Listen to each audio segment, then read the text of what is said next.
Hello student, welcome back to my channel. Student, आज हम इस वीडियो में क्लास 12th का फिजिक्स चैप्टर 3 के बारे में स्टडी करेंगे। इस वीडियो को शुरू से लास्ट तक देखना है, कॉपी पेन लेकर बैठना है ताकि जो इम्पोर्टेंट टॉपिक है उसको आप नोट कर सकें। पूरा चैप्टर 1 से 2 वीडियो में पूरा करेंगे। यदि आप हमारे चैनल पर नए हैं तो हमारे चैनल को लाइक और कमेंट करें। सब्सक्राइब नहीं करेंगे तो चलेगा, बट लाइक और कमेंट जरूर कर दीजिएगा। चलिए अब हम इस चैप्टर को स्टार्ट करते हैं। चैप्टर को स्टार्ट करने से पहले हमें क्या करना है कि ये जो चैप्टर है अध्याय 3 है, वैद्युत विभव इलेक्ट्रिक पोटेंशियल है। तो सबसे पहले हमें क्या करना है कि इस विभव के बारे में जानना है। देखिए, एग्जाम में जब हमसे पेपर में पूछता है कि विभव किसे कहते हैं तो हम क्या करते हैं कि हमें परिभाषा रटाया जाता है और हम परिभाषा लिखकर चले आते हैं। तो क्या परिभाषा रटने से और परिभाषाओं को एग्जाम में लिख देने से क्या आपको पूर्ण ज्ञान हो गया? नहीं। हमें क्या करना है, पहले इसके अर्थ को समझना, इसके कॉन्सेप्ट क्या है इसके बारे में अध्ययन करना है। तो सबसे पहले हम चलिए इसके कॉन्सेप्ट को दूर करते हैं कि वास्तव में विभव क्या है। इसके लिए हम क्या करेंगे, एग्जाम्पल कुछ लेंगे, उस एग्जाम्पल को आसानी से आप समझते चलिएगा।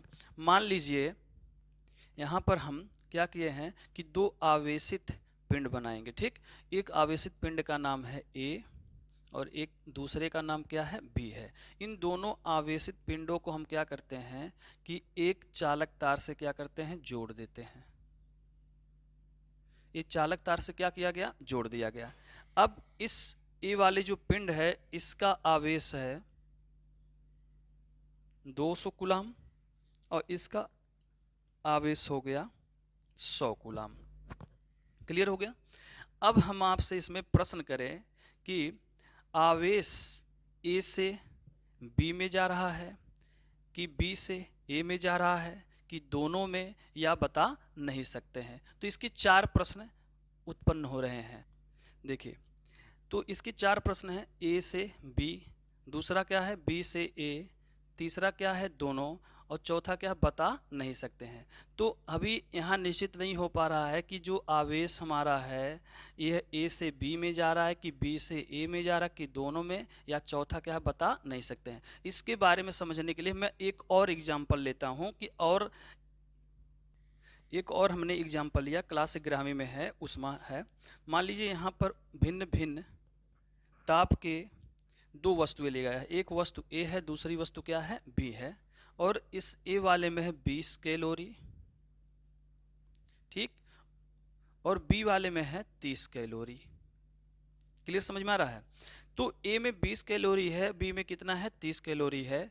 अब यहाँ पर भी वही प्रश्न उठ रहा है कि क्या आप बता सकते हैं कि जो ये उष्मा है ए से बी में जा रहा है कि बी से ए में जा रहा कि दोनों जा रहा, कि बता नहीं सकते हैं। तो सेम कंडीशन है कि यहाँ पर जैसे 200 कूलम आवेश ए में था और 100 कूलम आवेश क्या था, बी में था। तो इस पर चार प्रश्न हुआ कि ए से बी, बी से ए, की दोनों की बता नहीं सकते। सेम कंडीशन इसमें उष्मा में भी है कि जो ए वाले में है 20 कैलोरी, बी वाले में 30 कैलोरी है, तो ए से बी, बी से ए, या दोनों, या बता नहीं सकते हैं। तो इसका जवाब अगर हम बताएं आपको, तो इसका जवाब जानते हैं। अगर हम आपसे प्रश्न कर रहे हैं तो आप 100 में 100% में हो सकता है कि बच्चे कुछ जवाब दे सकते हैं कि ए से बी में जा रहा है। क्यों जा रहा है? क्योंकि कहेंगे यहाँ पर इसके पास अधिक है और इसके पास क्या है, कम है, इसलिए यहाँ पर आप कहेंगे कि ए से कहाँ जा रहा है, बी जा रहा है। ठीक, परंतु हम यहाँ पर आपको जवाब में बताते हैं कि ना तो ए से बी में जा रहा है, ना तो बी से ए में जा रहा, ना तो दोनों। तो जा कौन रहा है? तो आप कहेंगे बता नहीं सकते। सेम कंडीशन इसमें भी है कि उष्मा ए से बी में जा रही है कि बी से ए में जा रही है कि दोनों की बता नहीं सकते। तो इसका भी जवाब क्या रहेगा, बता नहीं सकते हैं। इस चीज़ की कॉन्सेप्ट अभी आगे हम क्लियर कर देते हैं आपको। देखिए, अब हमने क्या किया कि यहाँ पर एक पिंड क्या लिया, ए, और दूसरा पिंड क्या है, बी। या बोल सकते वस्तु ए और वस्तु क्या है, बी है। और वस्तु ए में 20 डिग्री सेल्सियस टेम्परेचर है और बी में कितना है, 30 डिग्री सेल्सियस है। अब यहाँ आपको पता होगा कि यहाँ पर भी प्रश्न है कि ए से बी में जा रहा, कि बी से ए में, कि ए बी दोनों है, कि बता नहीं सकते हैं। यहाँ आप स्पष्ट कर सकते हैं। अगर ये स्पष्ट कर लेंगे तो ये दोनों आसानी से समझ में आ जाएगा क्यों हम कहते हैं कि बता नहीं सकते हैं। अब देखिए, यहाँ पर 30 है तो सब अधिक टेम्परेचर है ना, तो अधिक टेम्परेचर है इसके पास, ज़्यादा टेम्परेचर है, तो कहाँ जाएगा, ए में ही तो जाएगा ना। क्योंकि आप पढ़े होंगे, हमने पढ़ा है कि भिन्न भिन्न ताप के दो वस्तुएं को परस्पर संपर्क में रखा जाए, भिन्न भिन्न ताप के दो वस्तुओं को संपर्क में रखा जाए तो उसमें क्या होता है कि उष्मा का जो प्रवाह होता है उस सदैव उच्च में से किधर जाता है, निम्न की ओर जाता है। यानी उच्च ताप में से निम्न ताप में जाता है, तब तक जाता रहता है जब तक दोनों का मान बराबर नहीं हो जाता है। तो यहाँ पर स्पष्ट हो गया कि ये जो आपका 30 डिग्री सेल्सियस था तो ये उच्च है और यहाँ उच्च से किधर जा रहा है, निम्न। ये हमने क्लास 11वीं में पढ़ा है कि उच्च ताप से किधर, निम्न ताप की ओर जाता है, प्रभाव होता है। अब क्लियर हो गया। अब इसी के आधार पे यहाँ आप बता सकते हैं कि उष्मा की जो मात्रा है, उष्मा की क्या है, मात्रा है, तो उष्मा की मात्रा जो है उष्मा प्रवाह की दिशा नहीं बताता, यानी उष्मा की जो मात्रा है उष्मा प्रवाह की दिशा नहीं बताता है। तब कौन बताता है, तो आप कहेंगे सीधे कि ताप जो है उष्मा प्रवाह की दिशा बताता है। ये जो ताप है यही आपको उष्मा के प्रवाह की दिशा बताएगा। तो यहाँ पर हमारा क्या हो रहा है कि उच्च ताप है और ये क्या है, निम्न है। तो आप बोल सकते हैं कि उच्च ताप से निम्न ताप की ओर क्या करता है, प्रवाह करता है। इसी प्रकार हम आवेश में भी कह सकते हैं, ये जो पहला एग्जाम्पल हम लोग लिए थे, आवेश में भी बता सकते हैं कि आवेश का प्रवाह की दिशा को आवेश की मात्रा नहीं बताता है। ये जो आवेश का प्रवाह हो रहा है कि ए से बी या बी से ए या दोनों या बता नहीं सकते हैं, तो आवेश का जो प्रवाह होता है वह आवेश की मात्रा बता नहीं सकता, यानी आवेश की मात्रा पर निर्भर नहीं करता है। क्लियर, समझ में आ गया ना। तो किस पर निर्भर करता है, अब यही चीज आ गया समझ में।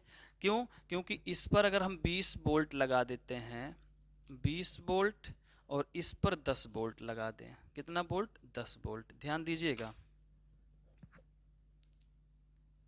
20 वोल्ट और कितना है, 10 वोल्ट है।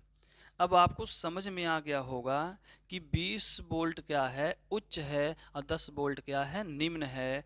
तो उच्च में से किधर, निम्न की ओर, उच्च से किधर, निम्न की ओर प्रवाह होता है।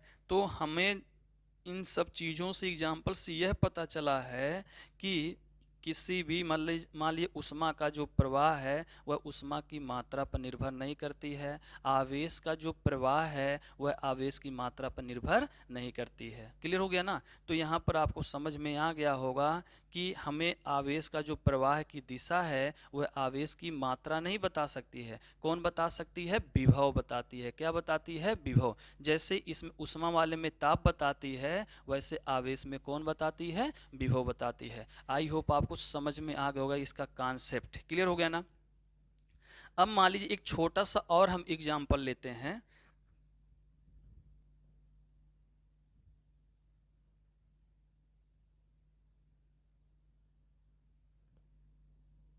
देखिए हमने एक और एग्जाम्पल ले लिया। अब इस एग्जाम्पल से और स्पष्टीकरण हो जाएगा कि वास्तव में विभव क्या होता है। ठीक, देखिए हमने दो कंटेनर लिया, एक कंटेनर यहाँ पर है, ठीक, ये पतला सा है, लंबा सा है, और एक कंटेनर इस वाले कंटेनर से क्या है, चौड़ा है। ठीक, इस कंटेनर का नाम है ए, इस कंटेनर का नाम है क्या, बी। इन दोनों कंटेनर को हमने क्या किया,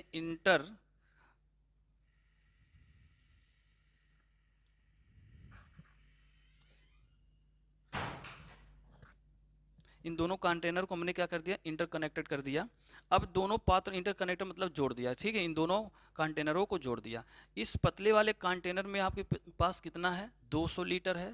बी वाले कंटेनर में कितना है, 500 लीटर है। तो आपको पता चल रहा होगा कि बी वाले कंटेनर में 500 लीटर तक है द्रव, और इस वाले कंटेनर में कितना है, 200 लीटर द्रव है।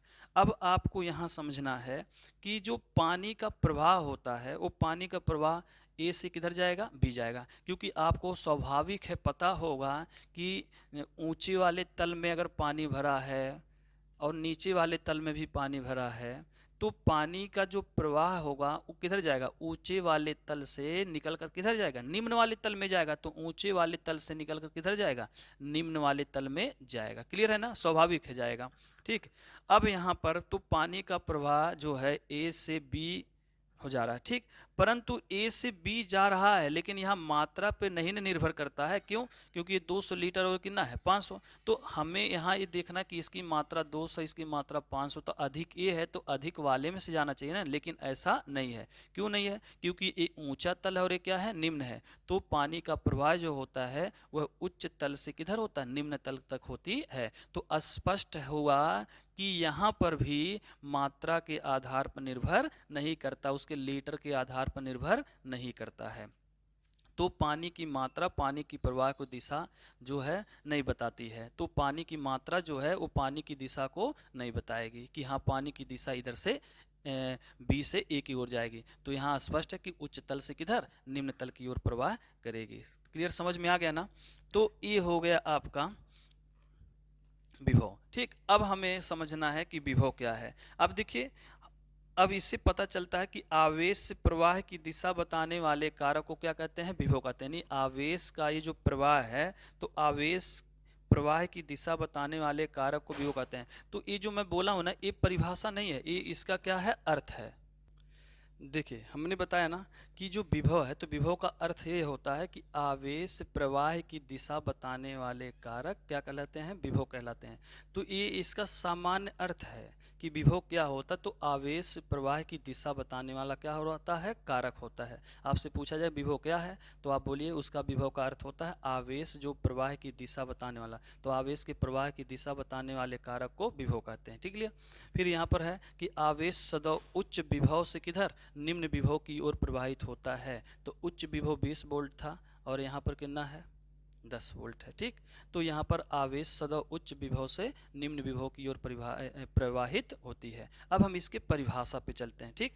अब देखिए, परिभाषाएं जो है ना, हम ऐसे बताते हैं कि आप यानी ऐसे परिभाषाओं को आप पढ़िए कि जिससे दो दो फायदे हों। क्या फायदा हो सकता है, पहला तो हो सकता है कि उसका हमको सूत्र याद होना चाहिए, उसी सूत्र से क्या लिख सकते हैं, परिभाषा।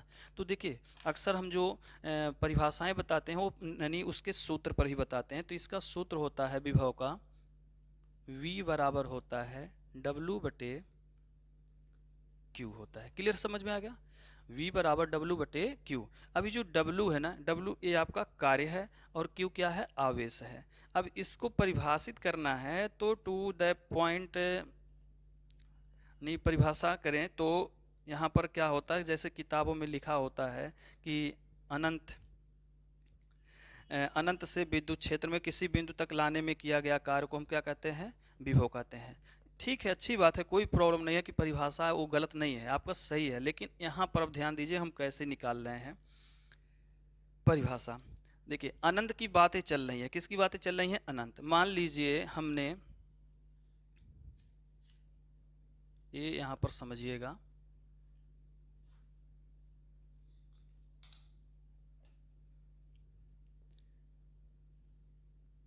ये बना दिया हमने वैद्युत क्षेत्र। ध्यान दीजिएगा, ये हो गया वैद्युत क्षेत्र। क्लियर हो गया? इस वैद्युत क्षेत्र के किसी बिंदु पर एकांक धनावेश हो गया, ठीक। और यहाँ पर हमने एक बिंदु क्या ले लिया, P ले लिया। कुछ दूरी पर क्या ले लिया, इस वैद्युत क्षेत्र से कुछ दूरी पर एक बिंदु क्या ले लिया, P ले लिया। अब ये जो बिंदु P है, इस पर हमने इकाई धनावेश, एकांक धनावेश, चलिए हो गया ना। अब ये जो है एकांक धनावेश को इस वैद्युत क्षेत्र तक लाया जाएगा। क्लियर हो गया? अब हम लोग क्या करते हैं, इसको अनंत तो बोल देते हैं, ठीक। क्लियर, समझ में आ रहा, अनंत बोल देते हैं। लेकिन हम लोग क्या करते हैं, हमें शुरू से यह बताया जाता है टीचरों के द्वारा कि जो अनंत होता है, अनंत का मतलब समझ लेते हैं बहुत दूर। क्या होता है, बहुत दूर, ठीक है। तो मैं आपको बताता हूं कि अनंत का मतलब बहुत दूर नहीं होता है, बहुत दूर नहीं होता है। उसका मतलब होता है अननोन पोजीशन। कैसा पोजीशन होता है, अननोन पोजीशन, अर्थात अज्ञात, जिसके बारे में मुझे ज्ञात नहीं होता है, उससे हम लोग क्या कहते हैं, अनंत, फिजिक्स में, ठीक है। लेकिन हम लोगों के दिलो दिमाग में क्या सेट हो जाता है कि अनंत का मतलब होता है बहुत दूर होता है। वो बहुत दूर का मतलब, बहुत दूर का मतलब बहुत दूर हो जाएगा जो आपको दिखाई नहीं दे। तो यहाँ पर हम लोग जानेंगे केवल अज्ञात। क्या जानेंगे, अज्ञात। तो अनंत का मतलब आज के बाद क्या समझिएगा, अज्ञात। क्लियर। अब इसकी परिभाषाओं को निकालना है, तो देखिए कैसे निकाला जा रहा है, अच्छे समझिएगा। ठीक, देखिए ये धन एक लिखा है ना, तो इसको बोलेंगे एकांक आवेश को। क्या बोलेंगे? एकांक आवेश को। कहाँ से? अनंत से। ये अनंत है एकांक, ये जो एकांक आपका आवेश है ये कहाँ पर है? अनंत है। और यहीं से क्यों लगा है? क्योंकि तीर इधर लगा, तो इसलिए से इधर बोला जाएगा। ठीक है। अब एकांक धनावेश या एकांक आवेश को अनंत से वैद्युत क्षेत्र के किसी बिंदु तक, वैद्युत क्षेत्र के किसी बिंदु तक लाने में किया गया कार्य क्या कहलाता है? वैद्युत विभव कहलाता है। तो देखिए इसके आगे वन छिपा है, तो इसको बोल सकते हैं एकांक आवेश। कहाँ से लाया जा रहा है? अनंत से। तो एकांक आवेश को अनंत से लाने में, अनंत से, ठीक है, वैद्युत क्षेत्र के किसी बिंदु तक लाने में किया गया कार्य। तो ये जो एकांक आवेश है, इसको यहाँ से इस वैद्युत क्षेत्र के किसी बिंदु तक लाएंगे तो कोई ना कोई तो कार्य करेगा ही, करेगा कार्य ना। तो यही चीज है आपका। तो यहाँ पर आप परिभाषा आप लिख सकते हो, यहाँ पर यहीं पर लिख दीजिए।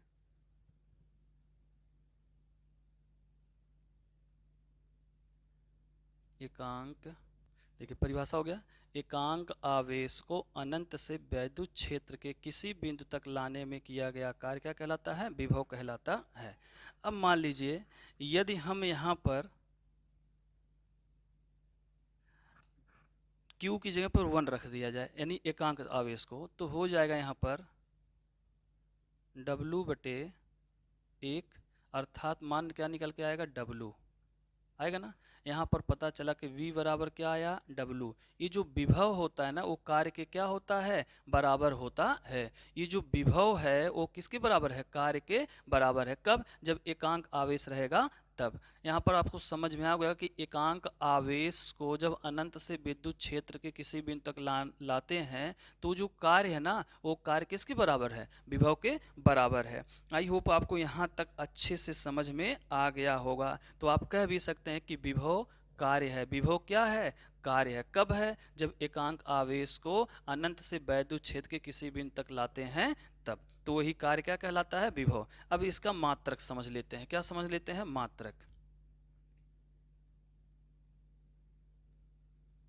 मात्रक, विभव का मात्रक क्या होता है? वोल्ट होता है।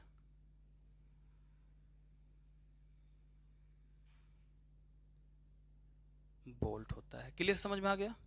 अब देखिए हमसे पेपर में 2 नंबर का कभी कभी पूछ लेता है कि 1 वोल्ट की परिभाषा बताइए, या 1 एम्पेयर की परिभाषा बताइए, या 1 ओम की परिभाषा बताइए। ठीक है ना। तो हम लोग क्या करते हैं? रट लेते हैं। और रटने में क्या होता है कि ज़्यादा से ज़्यादा, मतलब कहीं पर ऐसा होता है कि बहुत सारे लेंदी आ जाते हैं, तो रटने में प्रॉब्लम होती है। यहाँ पर रटा नहीं जाए। ठीक, तो हम क्या करेंगे? 1 वोल्ट की परिभाषा कैसे लिखेंगे? यहाँ पर 1 लिखा ना, तो आपको पता कि वोल्ट किसका मात्रक है? विभव का। तो विभव का सूत्र क्या होता है? ध्यान दीजिएगा, V बराबर होता है W/Q।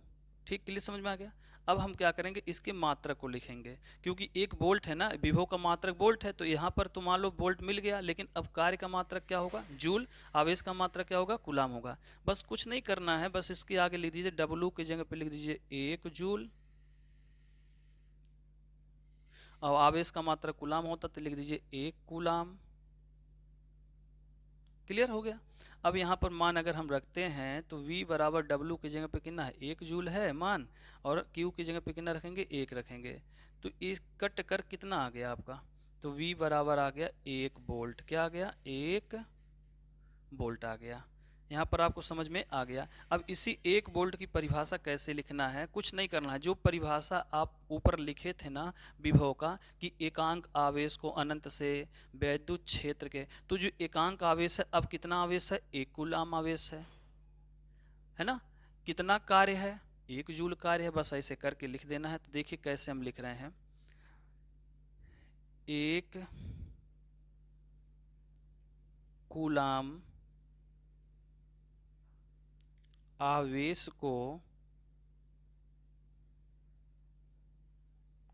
अनंत से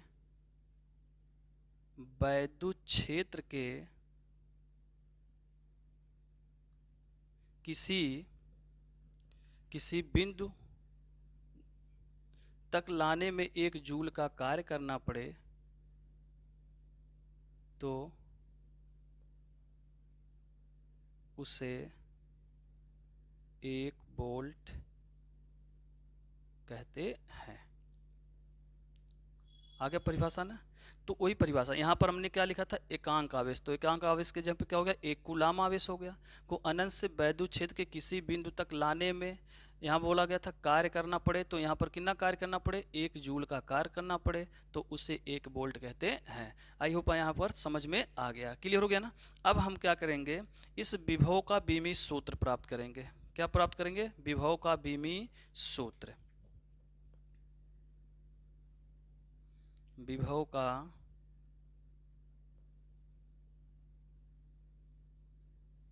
बीमीय सूत्र, क्लियर हो गया ना। अब विभव का बीमीय सूत्र हम क्या करेंगे, उसी सूत्र से प्राप्त कर लेंगे। तो आपको पता होगा कि विभव का बीमीय सूत्र हम प्राप्त करने के लिए मात्रक की जरूरत पड़ती है। कोई भी बीमीय सूत्र निकालना हो तो उस भौतिक राशि का बस मात्रक पता कर लीजिए। तो यहाँ पर देखिए कैसे निकाला जा रहा है, V बराबर W बटे क्या है, Q है। तो V का मात्रक निकालना, तो इसका कार्य का मात्रक क्या हो जाएगा आपका, जूल। आवेश का मात्रक क्या हो जाएगा, कूलाम आ जाएगा, क्लियर हो गया। अब यहाँ पर इसका तो मात्रक निकल के आ गया, यानी V का मात्रक हो जाएगा जूल प्रति कूलाम हो गया, ठीक। अब विभव का बीमीय सूत्र, एक तो यहाँ पर देखिए विभव का मात्रक वोल्ट भी होता है, और यहाँ पर देखिए विभव का मात्रक क्या निकल के आया, उसके सूत्र से निकल के आया जूल प्रति कूलाम। अब इसी सूत्र की सहायता से हम क्या करेंगे, इसका बीमीय सूत्र निकालेंगे। तो आपको पता होगा कि विभव का बीमीय सूत्र कैसे, आगे मैंने आपको क्लास 11वीं में बताया है, इसमें भी बताया कैसे निकालना। ये W है ना, तो देखिए कैसे निकालेंगे। तो V का बीमीय सूत्र बराबर, ये जो W है, W मतलब कार्य का बीमीय सूत्र क्या होता है, सबको पता होना चाहिए कि कार्य का बीमीय सूत्र क्या। तो कार्य का सूत्र क्या होता है, F गुणे D होता है। F गुणे क्या होता है, D होता है। देखिए तो यहाँ पर W का सूत्र हो जाएगा, कार्य बराबर होता है FD बटे Q। अब देखिए इसका बीमा निकालना है, तो निकलेगा इसका बीमा, बल फोर्स का होता है ना, बल F का बीमा होता है ML T पर -2। D मतलब डिस्टेंस मतलब दूरी किससे दर्शाते हैं, L से। किससे दर्शाएंगे, L से। और आपको पता होगा आवेश का बीमा होता है AT। क्या होता है, AT, क्लियर। अब इसी को हम क्या करेंगे, ऊपर ले जाएंगे तो हो जाएगा ML T पर -2, L तोड़ दिया गया, A और T ऊपर जाएगा तो हो जाएगा A पर -1 T पर -1, हो गया। अब इसको हम और आगे हल करें तो यहाँ निकल के आएगा आपका L एक बार है, एक बार यहाँ है, तो गुणा तो जुड़ा पावर, तो यहाँ हो जाएगा ML पर 2 T पर -3 और A पर -1। ये हो गया विभव का बीमीय सूत्र हो गया, ठीक। आई होप यहाँ तक आपको अच्छे से समझ में आ गया है। अब हम आगे बताते हैं आपको विभवांतर। क्या बताएंगे, विभवांतर। देखिए विभवांतर इलेक्ट्रिक पोटेंशियल डिफरेंस होता है। विभवांतर का समान अर्थ हो जाएगा विभव में अंतर। विभव में अंतर, तो विभव में अंतर कहने से तो आपका विभवांतर का परिभाषा तो बनेगा नहीं,